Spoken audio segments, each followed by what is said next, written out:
Ayan, bago umalis si Ruby, Hello magbabay. everyone, this is Okra, Okra yan. Okra yan, magbabay ka na kay Ruby, malulungkot ka na naman. Wala na namang maingay. Matatahimik na naman Buti ka. nga. Buti nga to. Hindi, masaya naman pag nandiyan si Ruby kahit maingay. Hindi. Hindi masaya. Ang ganda lagi ng tattoo mo. Yes, of course. Pero ba't kayo? Dalawa kami may tato. Siya? Meron ka rin? Dami kong tato tayo. Hindi ba masakit? Ang sakit. Ay, Pero May kaya. tato na sa puwet. hindi ko magpalagay ng tattoo. Dito lang naman ako nirapan sa batok. Magkano bayad? Five. Ah? Hello! Bye. Ang mahal Okra. Cover up. Kalawayan. Ayan, vlog bago daw umalis si Ruby. Dito ko nag-condition. Agad ko nga. Masaya ang... Pungit ba? Kita mo lang ko pungit. Wala pa akong foundation, te. Nag-makeup muna ako. Makinis ka naman, tanga. Yan din. Kasi sinusubukan ko lang itong video niya kung hindi na yung... Ano ba na? Sabi ko kan. Teka muna, papasok muna ito dito.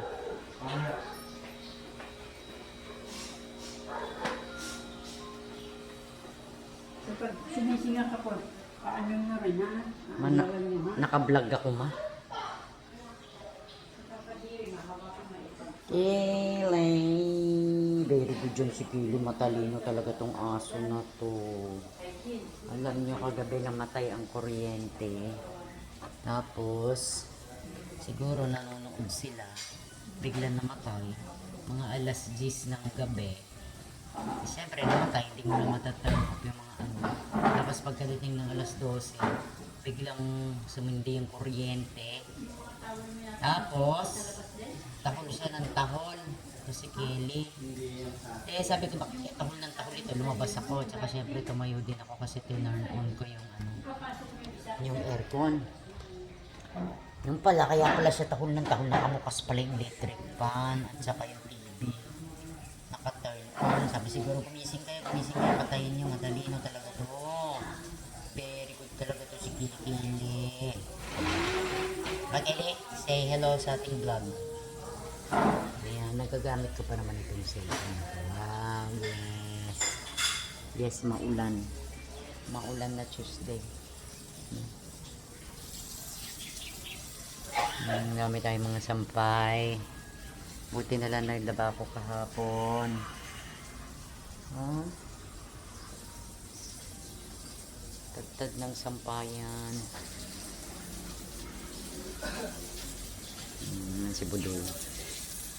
Naka-brush siya ng floor. Naka-vlog ako. Tinitestingan ko ulit itong aking cellphone. Bago yan? Bumili man ako. Kaya lang mura lang.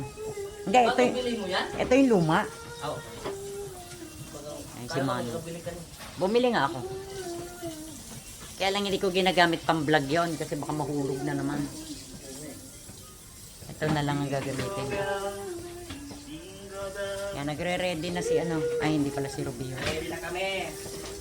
Bye-bye everyone. Bye-bye everyone.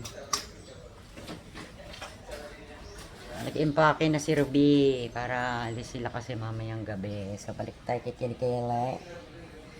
Ayan, pwede na yung ating camera, Kelly. Very good talaga to. Matalino tong aso na to. Yung nga, tahol siya ng tahol. Aw, aw, aw, aw, aw. Ganun siya ng ganun kagabi. Paglabas ko na kasi hindi pala electric fan, tsaka yung TV. Sabi siguro niya, hoy, gumising kayo kasi bumalik na yung kuryente. Nakasindi pa. Bright talaga to si Kelly ba? Parang si Ate Gaga. Marap ka naman dito, Kelly, para makita ka ng mga viewers. Wow, very good ito, very good, matalino. Okay. Yan naman si Ate Gaga. Nililinis namin yan everyday. Oh, yan, nilalagyan na sabon kasi para para hindi mabaho. Siyempre may umiihi. Malinis na malinis ang ating bakuran. Maulan ngayon. Ayun ang Ate Gaga.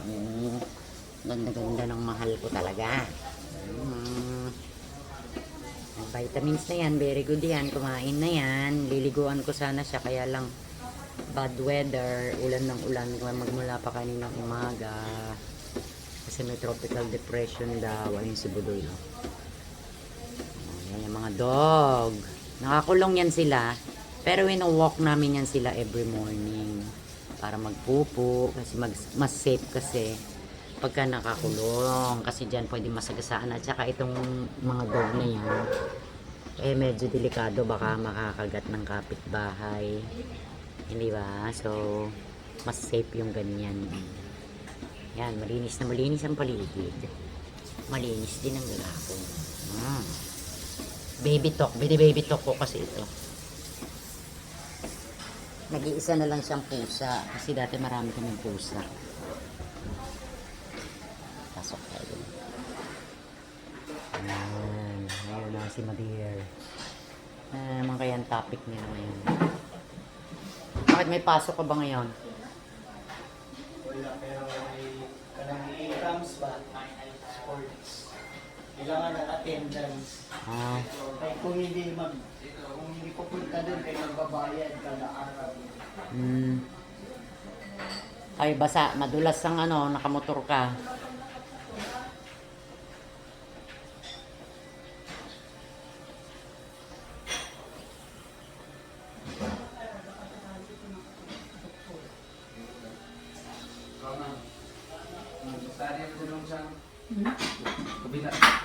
Natakot ka gabi pumunta ka. Doktor! Takot siya. Tabi siya mo doon. Ano? Sino ang tabi sila ni Bdoy? Paul? Tabi, kasi nag-burn out. Karoon din naman after 1 hour. Nag-brown out, tumabi siya kay Budoy. Oo. Kuya, tabi tayo. Takot ako, walang ilaw. Bakit saan ba siya nakakwarto? Di siya sa Kay malaki. mami, Sa malaki. Okay. Sige, sige. Christmas week. Ang Christmas week.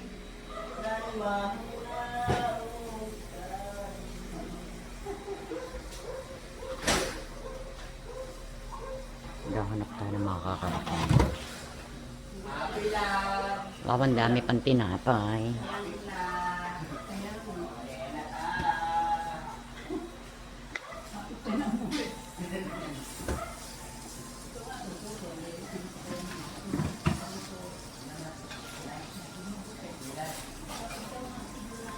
November 10.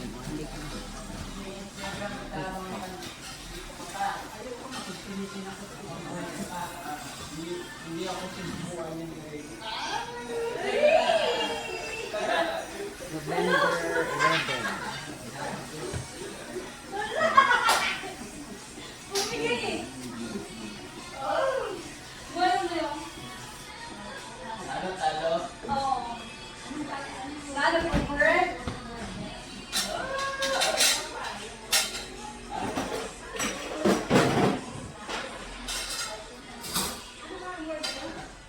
Buti na lang nakapaglaban na ako kagabi. Di ba, Kele? Buti na lang nakapaglaban na tayo kahapon. Ulan ng ulan.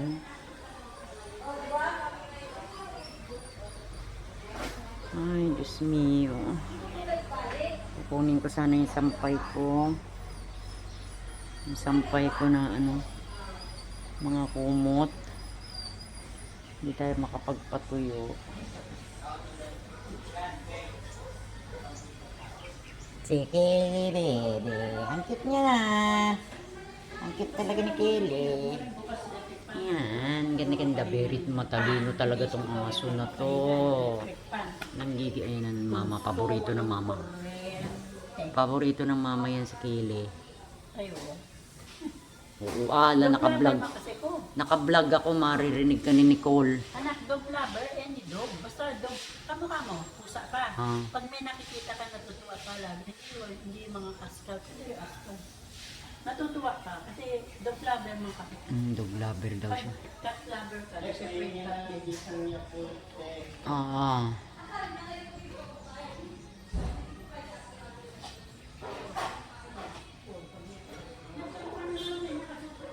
Kele. Binilan ko yan ng niya, ng dog food niya na masarap. Na pedigree. Kasi para makakain naman siya paminsan-minsan, hati sila ni Bagel Boy. Ni Bikla Boy. Yung tawag kasi namin kay Bagel, Bikla Boy. Pero lalaki siya. Talino talaga to si Kaylee. Love ko to. No, gigising siya kagabi, no? Ginising ako. Sabi niya, hoy, hoy, hoy, tumayo kayo dyan. Nakabukas yung sabi siguro niya, initan ka kagabi, Kaylee. Matagal din kaya nawala ng kuryente, siguro mga 2 hours. Yan, wala pa kaming Christmas tree, pero maglalagay siguro kami ng Christmas tree. Siyempre, Christmas. At saka every Christmas gusto ng kapatid ko may Christmas tree. Every year naman naglalagay talaga kami. Pero ngayon hindi pa naka-ready.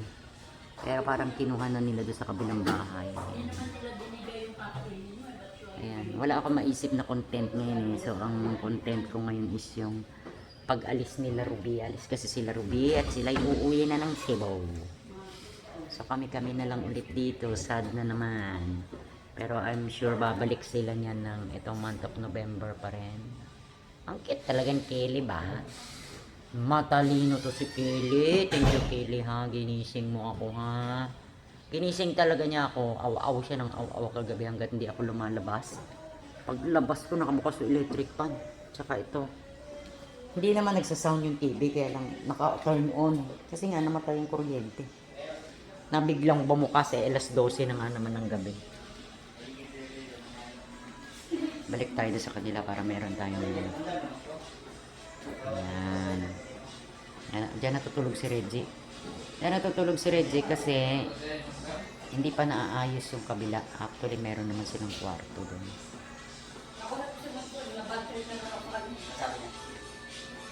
Ginapasuyo ako. Tapos gipakuha ko ulit. Kay wala akong tiwala. Kaya, halaman niya. Di ka nga niya nakahulat. Idulungan niya rin na dito kan atin sa Manila. Sabi ko, ayaw ko niya pagparaan mo nang. Ang dami ko sa sila. Munso, gano'n. Ay, surya mo. Kamusta ka man? Sabi kaya mo na. Okay pa kami. Adi nga niya nag-simple pa. Ha? Malis na. Nakamotor eh. Ayan si Bagel Boy. Bakit Bagel? Makit siya talaga dito? Yan yung tinatawag namin bikla. Pero lalaki siya, gwapong-gwapo. Itong favorite dog ko. Saka si Kaylee. Lahat naman sila. Oh, matalino. Kapag sinabi mong bantayan mo si Ate Gaga, yun siya sa ilalim ng cage ng pusa. Nakabantay siya doon.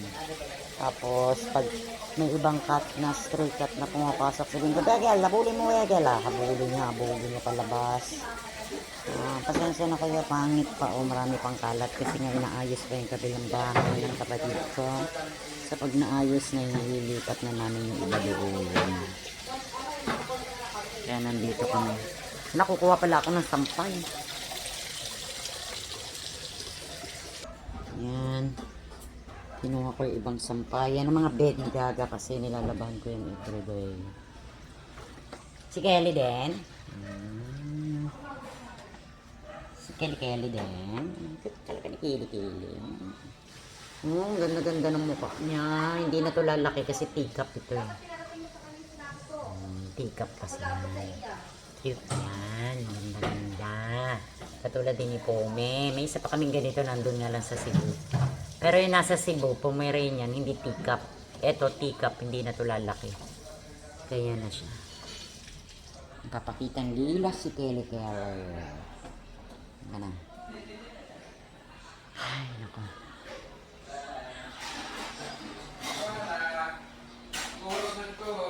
Yung kaguluhan meron dyan. Nag-uusap-usap sila.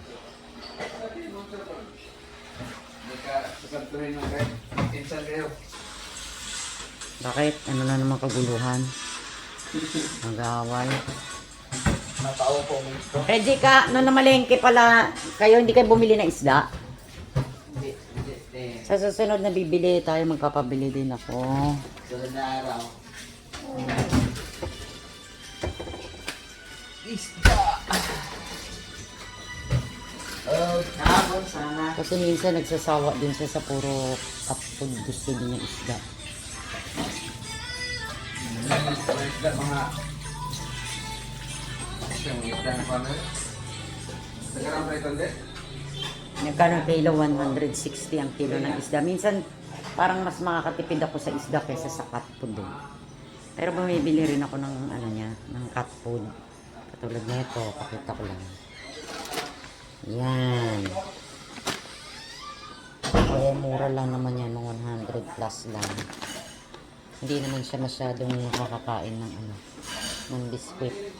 Kasi elderly cat na siya, tapos meron din siya niyan. Tapos binibilan ko rin siya ng mga ganito. Yan. Yan, yung lumakad kami. Meron din siyang mga ganito. Yan.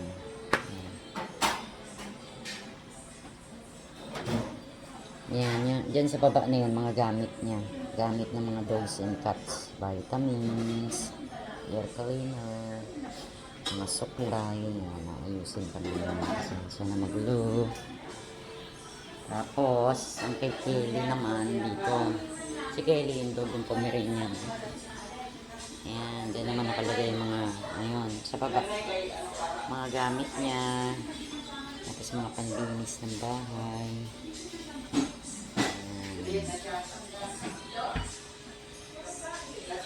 Ano kaya magawa ngayon maulan?